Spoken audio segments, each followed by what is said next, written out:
उस रात अंधेरा सिर्फ अंधेरा नहीं था। सिया के भागने के बाद आरव कुछ सेकंड तक वहीं खड़ा रहा, पत्थर बनकर, जैसे उसकी हड्डियां उसके शरीर से निकल गई हों। उसके कानों में अभी भी सिया की आवाज़ गूंज रही थी, अगर तुमने मेरा पीछा किया तो अगले नंबर पर तुम होगे। ये वाक्य उसके दिमाग में लाखों बार घूम रहा था, हर बार थोड़ा और डर पैदा करता हुआ। लेकिन सच कहें तो डर से ज़्यादा उसे चोट उस बात से लगी थी कि सिया उसे अकेला छोड़ गई, बिना कुछ बताए, बिना एक बार उसे गले लगाए, बिना ये कहे कि वो लौट कर आएगी। अंधेरे का फैलना। जब सिया गायब हुई तो पार्क का हवा भी बदल गई। पहले वो नॉर्मल थी, हवा, पेड़, रात, सब रोज़ जैसा। लेकिन सिया के जाने के 40 सेकंड बाद अचानक हवा में एक अजीब भारीपन आ गया। पेड़ हिलने लगे, लेकिन हवा नहीं चल रही थी। लाइटें टिमटिमाने लगीं, पर बिजली ठीक थी। और सबसे डरावनी बात, आरव को लगा कि उसका नाम किसी ने बहुत धीमी आवाज़ में पुकारा, आरव। वो पलटा, कोई नहीं, बस खाली रास्ता।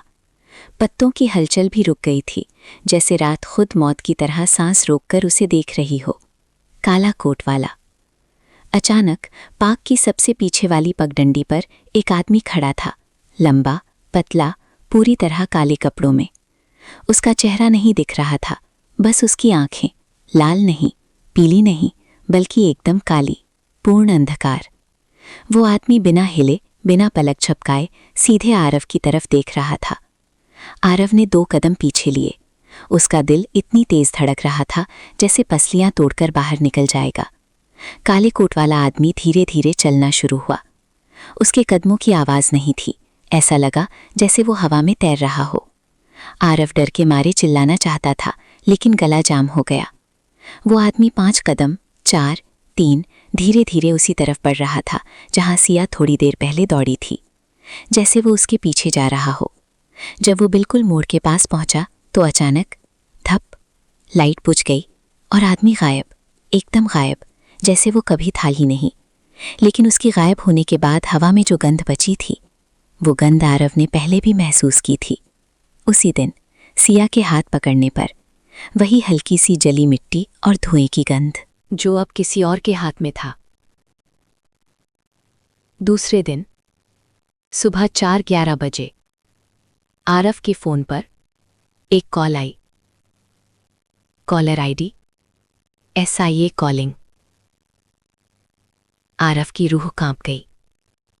उसने कांपते हाथों से कॉल उठाया। हेलो, सिया? सिया बोलो, कहाँ हो तुम?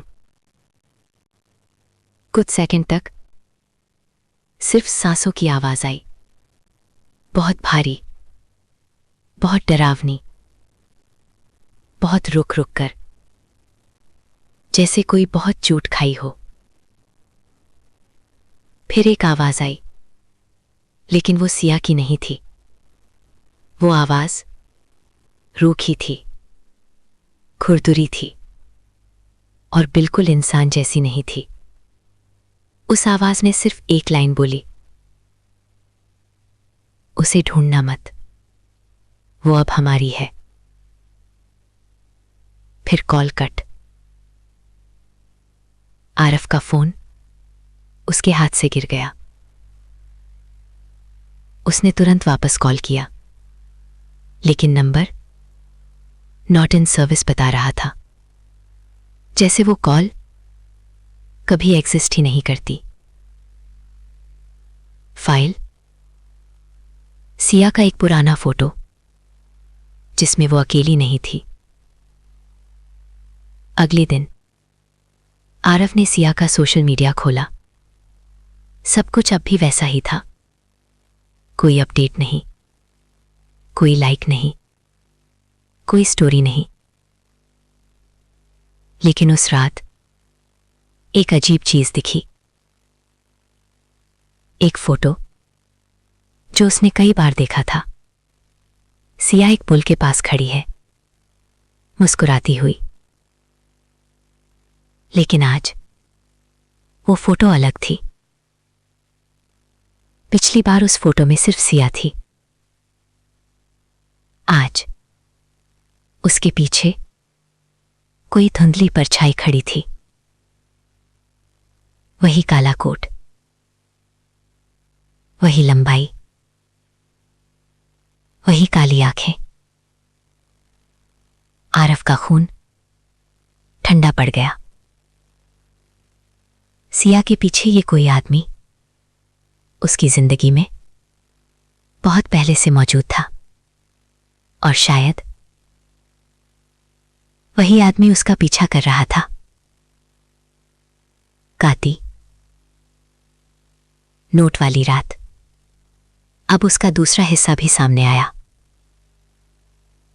जब नोट मिला था उसी समय आरव ने सिर्फ सामने लिखा पढ़ा था, दूर रहो। लेकिन नोट के पीछे गंदगी और खून की वजह से कुछ शब्द धुंधले थे। आज उसने नोट को वापस खोला और खून साफ किया। धीरे धीरे अक्षर उभरने लगे। पीछे लिखा था, आरव, वो लोग इंसान नहीं हैं, कृपया पीछे मत आना।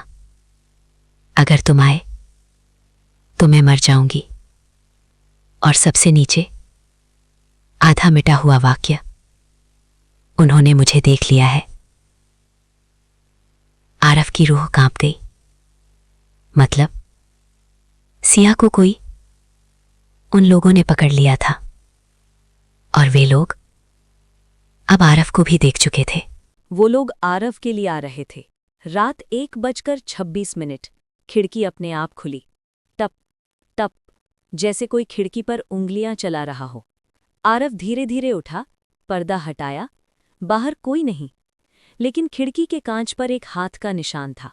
नीला, ठंडा, जैसे किसी बर्फ से बना हुआ हाथ अभी अभी कांच पर रखा गया हो। और उस हाथ की उंगलियों के नीचे एक लाइन लिखी थी, अब तुम्हारी बारी है। आरव एक कदम पीछे हटा। उसका दिल धीरे धीरे महसूस कर रहा था, ये कहानी सिर्फ सिया की गुमशुदगी नहीं है। ये कहानी किसी बहुत बड़े, बहुत अंधेरे राज की शुरुआत है, और अब वो खुद इसका हिस्सा बन चुका है।